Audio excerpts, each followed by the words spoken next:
સુરત સહિત રાજ્યમાં હાર્ટ એટેકથી મોતના કેસોમાં વધારો થઈ રહ્યો છે। ફરી સુરતમાં 2 દિવસમાં હાર્ટ એટેકની આશંકા સાથે 5 યુવકોના મોત નીપજ્યા છે।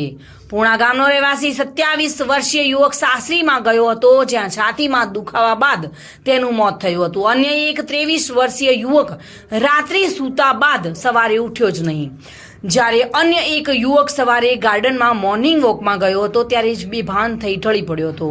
આ ત્રણેય કેસમાં હાર્ટ એટેકથી મોત થયા હોવાની આશંકા સામે આવી છે।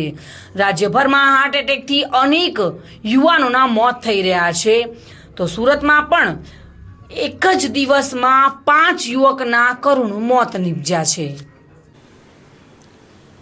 નમસ્કાર, હું ડૉક્ટર હિરેન પટેલ। મિત્રો, હમણાંથી બહુ સમાચાર આવી રહ્યા છે કે યુવાન વયે હાર્ટ એટેકના કિસ્સા। આ કિસ્સા લગભગ રોજ આપણને જોવા મળે છે જુદા જુદા ગુજરાતના ભાગોમાંથી, અને ક્યારેક તો હમણાં છેલ્લે ગઈકાલે સમાચાર 13 વર્ષના બાળકમાં જોવા મળ્યું, અને ખાસ કરીને 20 થી 35 વર્ષના યુવાનોમાં જોવા મળી રહ્યું છે। કારણ કે આપણે પહેલાં સમજતા હતા કે હાર્ટ એટેક એટલે 40, 50, 60 વર્ષ થાય પછી જ આવે, પણ આ યુવા વયે જે હાર્ટ એટેકના કિસ્સા બને છે એની પાછળ અમુક કારણો પણ છે।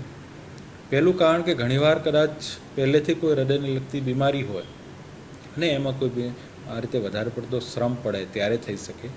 બીજું એક આ પોસ્ટ કોવિડ એટલે કે કોરોના પછીની ઇફેક્ટ પણ વૈજ્ઞાનિકો માની રહ્યા છે, જેની અંદર કારણ કે કોરોના એ ખાલી ફેફસાનો રોગ નહોતો, એ એક લોહી દ્વારા થતો બીમારી પણ હતી, અને એની અંદર જ્યારે લોહીના ઝીણા ઝીણા ગઠ્ઠા બની ગયેલા હોય એને એ ક્યાંક જામી ગયેલા હોય અને એ ખસીને જ્યારે હૃદયની નળીઓને બ્લોક કરે ત્યારે આ કિસ્સા વધી શકે।